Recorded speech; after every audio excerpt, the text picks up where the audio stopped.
विदुर जी की बड़ी मीठी कथा है। सुखदेव जी महाप्रभु विदुर जी की कथा राजा परीक्षित को श्रवण करा रहे हैं। बात उस समय की है जब दुर्योधन पांडवों को लक्ष्य गृह में जलाकर मारने की योजना बना रहा था। विदुर जी सभा में उस समय महामंत्री थे। विदुर जी ने दुर्योधन को रोका, दुर्योधन ये पाप मत कर, पांडव तेरे चाचा के बेटे हैं, तेरे भाई हैं, उनको मारने का विचार छोड़ दे। लेकिन दुर्योधन ने विदुर जी से कहा कि महाराज आप मंत्री हो, राजा नहीं हो, कि आपका आदेश माना जाए। हम जो कर रहे हैं वो सब ठीक कर रहे हैं, चिंता मत करो, अपना काम करो। अब विदुर जी धृतराष्ट्र के पास गए और कहा महाराज ये जो आपका बेटा दुर्योधन है इसकी बुद्धि बिगड़ चुकी है और ये सारे कुरुवंश का नाश करके हटेगा। ऐसा कहा जाता है कि जब परिवार में कोई व्यक्ति जिसकी बुद्धि खराब हो जावे उसका त्याग कर देना चाहिए, नहीं तो वो पूरे कुल का विनाश कर देता है। एक का व्यक्ति का त्याग करने से परिवार बचता है, कुल बचता है, तो बचा लेना चाहिए। एक परिवार का त्याग करने से ग्राम बचता हो, नगर बचता हो, तो उस परिवार का त्याग कर देना चाहिए। एक नगर का त्याग करने से, एक नगर को उजाड़ने से यदि राष्ट्र बचता है तो राष्ट्र को बचाना चाहिए। इसलिए राजन ये जो दुर्योधन है ना, ये सारे कुरुवंश का नाश कर देगा, इसका त्याग कर दो। लेकिन धृतराष्ट्र कुछ बोले ही नहीं। बोले नहीं तो विदुर जी समझ गए कि आंखें तो थी नहीं, अंधे तो पहले से ही थे, लेकिन मन की आंखें भी बंद हो गई। और राजा जब चाटुकार हो जावे, राजा जब नीति अनीति का विचार करना छोड़ देवे, तो उस राज्य का समझ लो बुरा समय शुरू हो गया। विदुर जी ने कहा कि अब यहां रहने का कोई लाभ नहीं है, इसलिए अब छोड़ करके जाऊंगा। विदुर जी छोड़ करके सब सभा से निकलने लगे और जाते जाते दुर्योधन से कहने लगे कि ठीक है भाई, जो तेरी मर्जी हो सो कर, हम तो जा रहे हैं। जाते जाते अपने धनुष बाण द्वार पर रख गए। धनुष बाण द्वार पर इसलिए रख कर गए क्योंकि दुर्योधन के मन में ये ना आवे कि पांडवों की तरफ जाकर के मिल गए कि भैया हम तो निष्पक्ष हैं, ना कौरवों की तरफ है ना पांडवों की तरफ है। पत्नी को लेकर के वन में गए, वन में जाकर के एक पर्ण कुटी बनाई और कुटिया में प्रेम पूर्वक दोनों पति पत्नी रहने लगे। कदली के फल खाते और सारा दिन भगवान का भजन करते। ठाकुर के बड़े प्रेमी भक्त हैं। भगवान के दो बड़े सुंदर भक्त हुए, एक है विदुर जी महाराज जो भगवान के प्रेमी भक्त हैं, एक है उद्धव जी महाराज जो भगवान के ज्ञानी भक्त हैं। विदुर जी महाराज अपनी झुपड़िया में, अपनी कुटिया में पत्नी के संग रहते हैं। 12 साल बीत गए। 12 साल के बाद जब महाभारत के युद्ध की बात चली तो ठाकुर जी महाराज भगवान कृष्ण शांति दूत बन करके हस्तिनापुर में पधारे हैं। दुर्योधन को सूचना मिली कि भगवान शांति दूत बनकर आ रहे हैं, तो दुर्योधन ने सारी नगरी को बड़ा सुंदर सजा दिया। खूब सजावट की, सज्जा की। भगवान के स्वागत के लिए हजारों दास दासियों को लगाया। और विदुर जी को भी पता चला कि ठाकुर जी आने वाले हैं, तो विदुर जी पत्नी से कहने लगे देवी जी आज भगवान आने वाले हैं। पत्नी ने कहा कि स्वामी पहले तो आप सभा में मंत्री थे, पर अब तो हम साधारण प्रजा हैं, भगवान का दर्शन कैसे होगा, कितनी भीड़ होगी। विदुर जी बोले कुछ भी हो, लेकिन हम ठाकुर जी का दर्शन करने जाएंगे, जरूर जरूर जाएंगे। ठीक है। भगवान रथ पर सवार होकर के शांति दूत बन करके आ रहे हैं और हजारों सेवक सेविकाएं स्वागत में खड़ी हैं। कोई पुष्पों की वृष्टि कर रहा है, कोई गुलाब जल का छिड़काव कर रहा है, कोई आरती उतार रहा है। महाराज भगवान का भव्य दिव्य स्वागत हो रहा है और विदुर और विदुरानी दोनों पति पत्नी प्रजा में सबसे पीछे दीवार से सटे हुए खड़े हैं।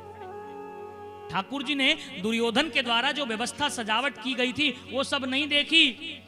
भगवान के नेत्र चारों ओर घुमा करके दृष्टि देख रहे हैं कि मेरा भक्त विदुर कहाँ है, और देखा कि सबसे पीछे विदुर और विदुरानी दोनों खड़े हुए हैं। तो ठाकुर जी ने देखा, देख करके मुस्कुराए, मुस्कुरा करके इशारा किया कि हम आएंगे। विदुर जी प्रसन्न हो गए, विदुरानी से कहने लगे, देवी जी भगवान ने हमको देख लिया तो हम पर कृपा हो गई, ठाकुर जी की कृपा हो गई। तुम घर जाओ, मैं जरा सभा में जाकर के देखता हूं कि पांडवों के भाग्य का क्या फैसला होता है। विदुरानी घर चली गई। विदुर जी महाराज सभा में पहुंचे, ठाकुर जी सभा में पहुंचे। पहले तो मंत्री थे, मंत्री पद था तो बैठने के लिए स्थान मिलता था, पर अब प्रजा के साथ नीचे बैठे थे। और ठाकुर जी पहुंचे तो भगवान ने दुर्योधन से कहा कि भाई दुर्योधन, ये जो महाभारत के युद्ध की बात कर रहा है ना, ये बात ठीक नहीं है। एक बात बता, ये जो पांडव हैं तेरे चाचा के बेटे हैं कि नहीं है? दुर्योधन बोला हाँ बिल्कुल हैं।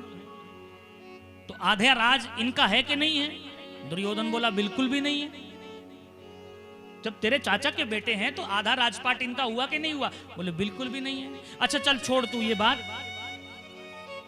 पांडव हैं 5, आधा राजपाट छोड़ दे, 5 गांव दे दे, एक एक पांडव को एक एक गांव देकर के मैं संतुष्ट कर लूंगा। आधे राज की बात ही छोड़ दे, 5 गांव दे दे बस, लेकिन युद्ध की बात छोड़ दे। दुर्योधन कहने लगा महाराज आप 5 गांव की बात करते हैं? सूच्य ग्रेव नहीं दास्यामी बिना युद्धेन केशवा, सुई की नोक के बराबर भी जगह नहीं दूंगा बिना युद्ध के। युद्ध करो, जी तो सब ले जाओ। ठाकुर जी बोले युद्ध का परिणाम बड़ा भयंकर होता है, तुम जानते हो युद्ध होगा तो क्या होगा? लाखों लोग मरेंगे, हजारों स्त्रियां विधवा हो जाएंगी, कितने बच्चे अनाथ हो जाएंगे, रक्त की नदियां बह जाएंगी। युद्ध का परिणाम बड़ा भयंकर होता है दुर्योधन। और धृतराष्ट्र से भगवान कहने लगे महाराज आपके यहां शांति दूत का स्वागत ऐसे ही किया जाता है क्या? मैं तो शांति की बात करने आया हूं कि किसी तरह से युद्ध टले, लेकिन दुर्योधन कैसे बात कर रहा है? सुई की नोक के बराबर भी जगह नहीं दूंगा, ऐसे स्वागत होता है कि शांति दूत का? अब धृतराष्ट्र ने दुर्योधन का हाथ पकड़ा और रोका, कहा कि शांति दूत हैं इसलिए प्रेम से बात करो। दुर्योधन तुरंत बदल गया। अरे प्रभु ये सब छोड़िए, लड़ने झगड़ने की बातें, युद्ध होगा कि नहीं होगा, जब होगा तब होगा, देखी जाएगी। आप ये सब छोड़िए, आप मेरे संग चलिए। माँ गांधारी ने आपके लिए बड़े सुंदर 56 भोग बनाए हैं, प्रेम से प्रसाद पाइए। लेकिन ये जो दुर्योधन है ना, ये कपटी है, मन में कपट है। बात बदल दी, माँ गांधारी ने भोग बनाए तो पाइए। और ठाकुर जी को ये सब तो अच्छा नहीं लगता, कितनी साज सजावट की, कितना सजाया हस्तिनापुर को दुर्योधन ने, लेकिन भगवान ने एक नजर भर के देखा भी नहीं। भगवान ने देखा तो किसको देखा? विदुर को देखा। ठाकुर जी कह रहे हैं निर्मल मन जन सो मोहि पावा, मोहे कपट छल छिद्र न भावा। निर्मल मन जन सो मोहे पावा, मोहे कपट छल छिद्र न भावा। निर्मल मन जन सो मोहे पावा, मोहे कपट छल छिद्र न भावा। मोहे कपट छल छिद्र न भावा। भगवान कह रहे हैं कि जो मन निर्मल है वो मुझको प्यारा है, और कपट छल छिद्र न भावा। तो दुर्योधन तो कपटी था, कहा कि गांधारी माँ ने 56 भोग बनाए हैं, प्रेम से पाइए। ठाकुर जी बोले भैया प्रसाद तो 2 ही सूरतों में पाया जाता है, या तो खिलाने वाले का भाव इतना अच्छा हो, भूख भी ना हो, वो मजबूर कर दे खाने के लिए, उसका भाव इतना सुंदर हो, या फिर खाने वाले को बड़ी जोर की भूख लगी हो तो खाना पड़े। भूख हमको है नहीं और भाव तुम्हारा नहीं है, इसलिए खाने का तो सवाल ही नहीं होता। और वैसे भी मेरा निमंत्रण तो आज विदुर जी के घर में है। विदुर जी के घर में, विदुर जी भी सभा में वहीं बैठे थे प्रजा के साथ में। जैसे ठाकुर जी ने कहा कि मेरा निमंत्रण विदुर जी के घर में है, अरे वो भिखमंगा क्या खिलाएगा, उसके अपने खाने के लाले पड़े हुए हैं। ठाकुर जी बोले अब वो तो वो जाने जिसने बुलाया है, लेकिन हमको तो निमंत्रण भेजा था, चिट्ठी भेजी थी, सो हम आज उनके घर प्रसाद पाएंगे। अब विदुर जी सोचे कि हमने भगवान को कब चिट्ठी भेजी, कब बुलाया, लेकिन भरी सभा में खड़े होकर के ठाकुर जी ये बात कह रहे हैं तो इसका मतलब ये है कि झूठ तो बोलेंगे नहीं, आएंगे जरूर। विदुर जी दौड़े, घर में तो कुछ भी नहीं है, बाजार जाता हूं, बाजार से सामान खरीदता हूं। ठाकुर जी ने सभा में इतनी बड़ी बात कही कि भक्त विदुर के घर आज प्रसाद का निमंत्रण है, न्योता है। विदुर जी बाजार की ओर दौड़े और ठाकुर जी महाराज सभा से निकल करके विदुर की कुटिया की ओर चले गए। कुटिया में पहुंचे महाराज। कुटिया में द्वार पर ठाकुर जी महाराज ने द्वार खटखटाया। भीतर मां विदुरानी स्नान कर रही थी। मां के पास एक ही साड़ी थी। स्नान करती, साड़ी को धोकर सुखा लेती, फिर पहन लेती। जैसे भगवान ने द्वार खटखटाया, मां ने भीतर से पूछा, कौन हो भैया? ठाकुर जी बोले, काकी जी हम हैं। और ये जो काकी जी शब्द था ना, ये विदुरानी बड़े अच्छे से जानती थी। जैसे भगवान की मधुर वाणी सुनी तो दौड़ी, निर्वस्त्र ही कपाट खोल दिए। और जैसे कपाट खोले तो ठाकुर जी ने देखा कि आज मां विदुरानी बावरी है गई। अपना पीतांबर उतार करके मैया के ऊपर डाल दिया और मैया ने कन्हैया का हाथ पकड़ा। ठाकुर जी का हाथ पकड़ करके झुपड़िया के भीतर ले गई। आगे आगे मैया, पीछे पीछे कन्हैया झुपड़िया में चक्कर लगाने लगी। यहाँ बैठो केशव, नहीं नहीं नहीं नहीं गोविंद, ये स्थान उचित नहीं है, यहाँ बैठो यहाँ बैठो। महाराज छोटी सी 10 बाई 10 की झुपड़िया में ठाकुर जी पीछे पीछे मैया के दौड़ रहे हैं। लकड़ी का एक टूटा पटड़ा कहीं किसी कोने में पड़ा था, एक हाथ में वो ले लिया विदुरानी ने। एक जगह पर पटड़ा रखा, वो भी उल्टा, और ठाकुर जी से कहा यहाँ बैठो। और भगवान भी पालथी मार करके बैठ गए। ना बिठाने वाले को पता पटड़ा उल्टा है, ना बैठने वाले को पता उल्टा है। बैठते ही ठाकुर जी ने पेट पे हाथ घुमाया। काकी जी बहुत जोर की भूख लगी है, कुछ मिलेगा क्या? अब विदुरानी, अच्छा मेरे लाला को भूख लगी है। जल्दी जल्दी दौड़ करके गई, कदली के वृक्ष में, केले के वृक्ष में जल दिया, प्रार्थना करके केले के फल तोड़ कर लाई। ठाकुर जी के सामने बैठी, मेरे लाला को बहुत जोर की भूख लगी है। भगवान के रूप माधुर्य का दर्शन मां विदुरानी करने लगी। ऐसा अद्भुत दर्शन महाराज खो गई। केले का छिलका उतारा, फल फेंक दिया और छिलका ठाकुर जी के मुंह में दे दिया। भगवान भी प्रेम से छिलका पा रहे हैं। दूसरे केले का छिलका उतारा, फल फेंक दिया, छिलका खिला दिया।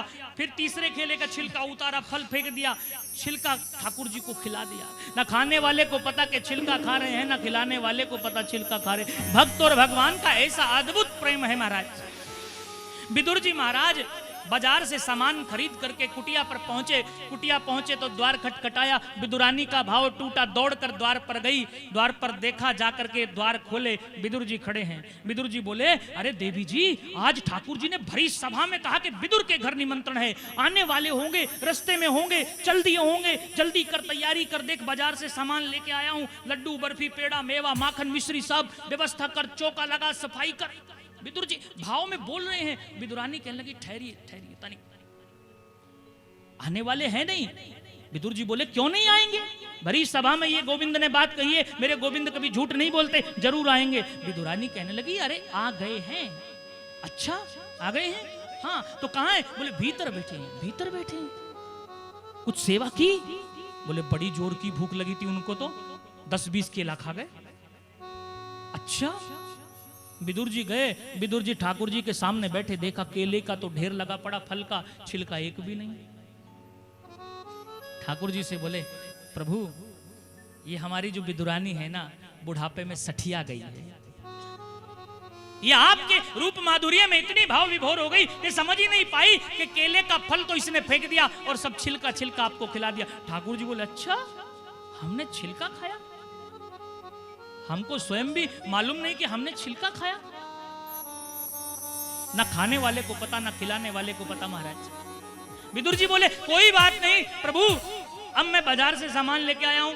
आपको तो माखन मिश्री बड़ी पसंद है, पेड़ा बड़ा पसंद है, लड्डू बड़ा पसंद है, मैं सुंदर सुंदर प्रसाद लाया हूं, अभी खिलाता हूं। ठाकुर जी ने विदुरानी से कहा, देवी जी लेकर आओ। अब सब प्रसाद लेकर के आई और विदुर जी अपने हाथ से भगवान को पेड़ा खिलावे। बोले, ठाकुर जी अब आनंद हुआ होगा, केले का छिलका खा करके तो मुंह का स्वाद चला गया होगा, अब आनंद हुआ होगा।